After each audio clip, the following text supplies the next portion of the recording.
order to be truly free, you have to acquire real assets. Welcome back to Chats with DW. I am DW, David Waldrop. Thank you for being here. I want to talk to you today about real assets and why your job or career alone is not going to get the job done over the next 2 to 5 to 10 years. You see, assets are going up in value based on inflation. Rising waters floats all boats. Unfortunately, it does not float salaries nearly at the same level that it floats real assets. So therein lies the entire situation.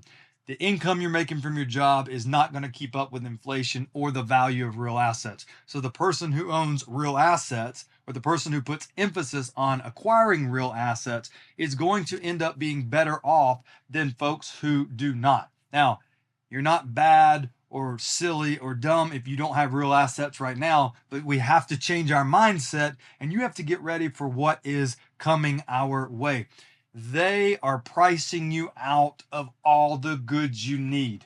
Let me say it again. They are pricing you out. Who is they? Well, one is the government. The government is pricing you out. Number two is corporations. They are pricing you out. Number three, it's bankers. Hey, you think a banker is your friend? A banker is a person who loans you an umbrella when the sun is shining, but they ask for that umbrella back when it starts raining. And believe me, boy, believe me, it is going to start raining soon. That's why I'm producing this video for you today, so you can get the mindset of how to acquire real assets. What is a real asset? A real asset is something that's tangible, that you own, that you can put your hands on. Well, almost every real asset is that. Think gold, think a house, think an axe and a shovel and a tractor. Think of land. Think of a pecan orchard, fruit trees, chickens. These are all assets. Things that produce something of value, be it money or food or whatever it may be, that you can either use or you could sell. The cost of an egg has gone up over the past 3 years significantly, right? You know this, I know this. The price of houses in your area has gone up significantly. Both those things are real assets. Both of those things are something you can acquire. An axe, the cost of an axe or the cost of a good Toyota Tacoma truck has gone up significantly in value, right? They've gone up in value, and they've also gone up in cost. They've gone up in value because they're harder and more expensive to produce. It ought to be the opposite. We ought to be getting to a point in capitalism where things can be produced cheaper. But that's not what's happening because of inflation. You see, when you pump trillions of dollars into an economy, you cause a problem.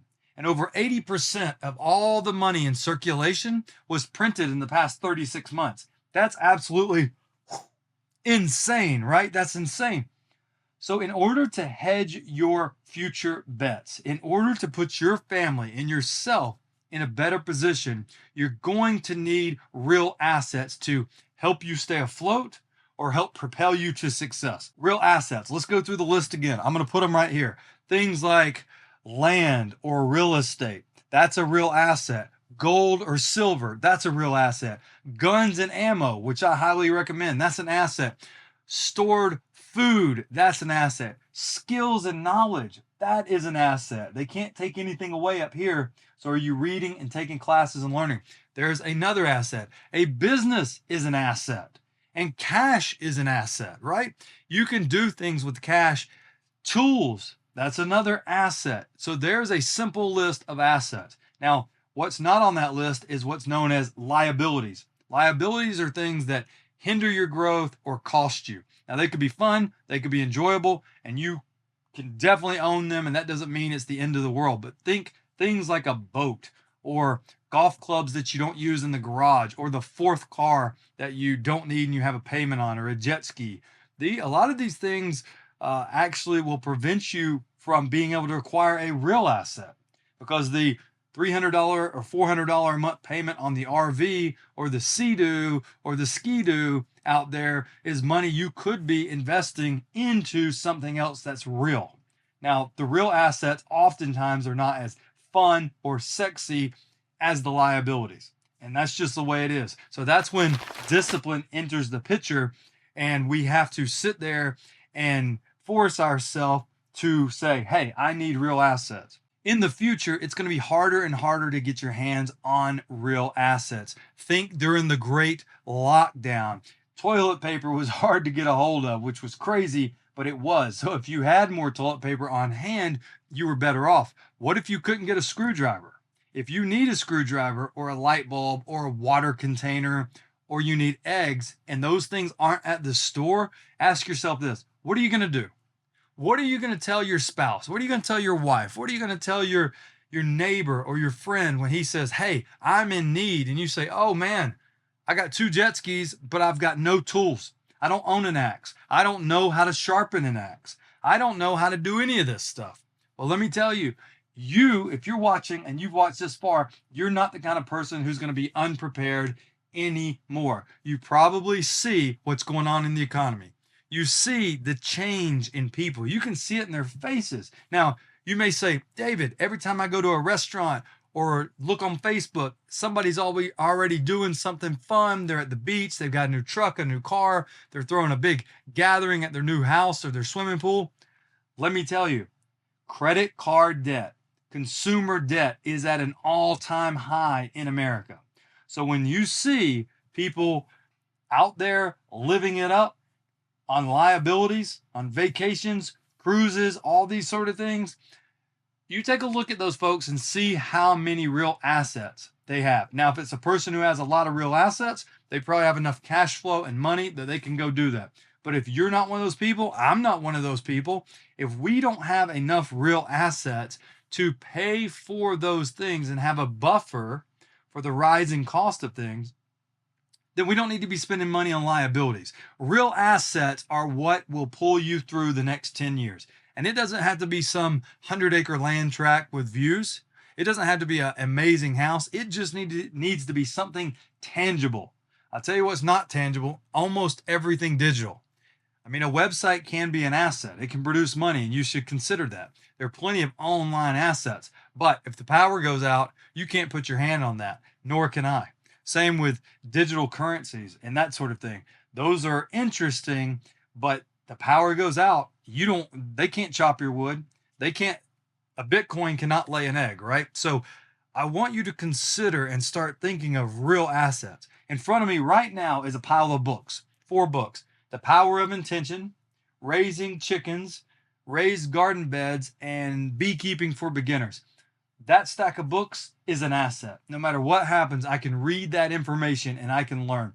That's assets. So that's something good to own. Books, ammo, freeze-dried food, tools, a reliable truck, a gold mine in Africa. Whatever produces value is a real asset. So I implore you to take your thinking and say, I see where the world is headed. I don't just want to rely on an elected official or an emergency service or FEMA or my local government, because I'm going to tell you, they do not care about you.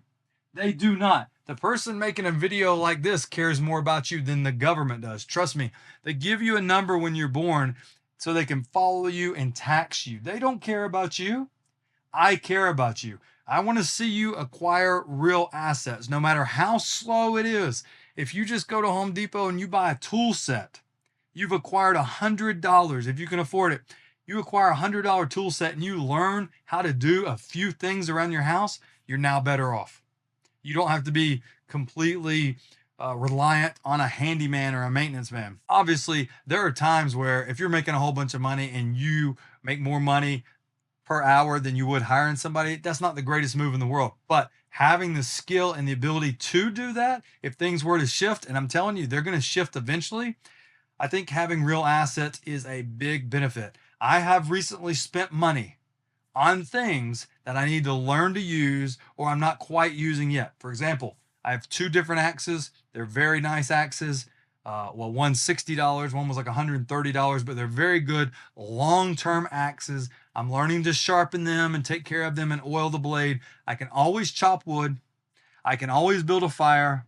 I can always cook using that tool.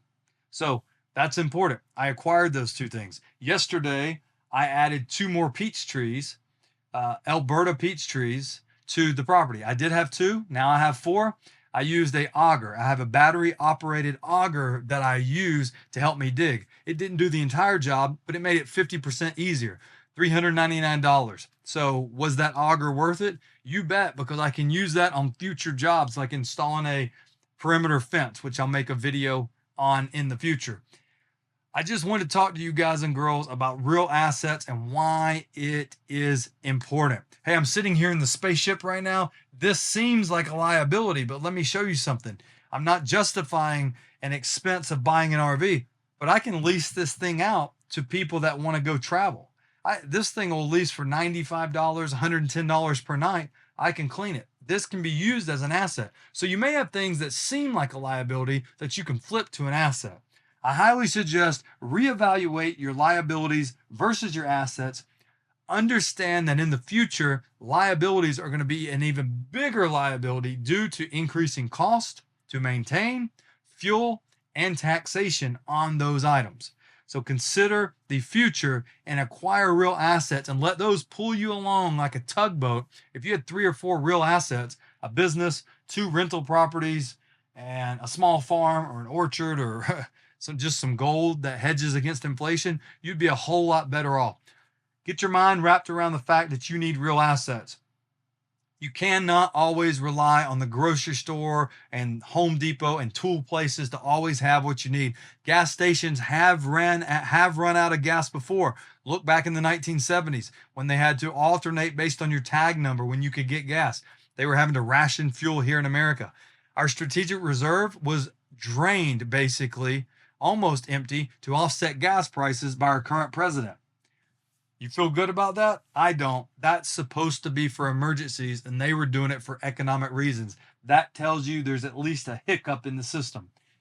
Put your eyeball on some real assets. Learn from older people who've acquired real assets. If you know somebody who's a business owner and you know nothing about business, buy them lunch, sit down and talk to them, take notes. Don't ever show up without a notepad. Take notes, learn from them, listen. God gave us 2 ears and 1 mouth for a reason. If we can learn more about real assets, we can acquire those and then take care of those people in your circle, your family, your neighbors, your community. Build that up. You will become the anchor that keeps everything together when a storm comes. I need you to do that. I'm working on that.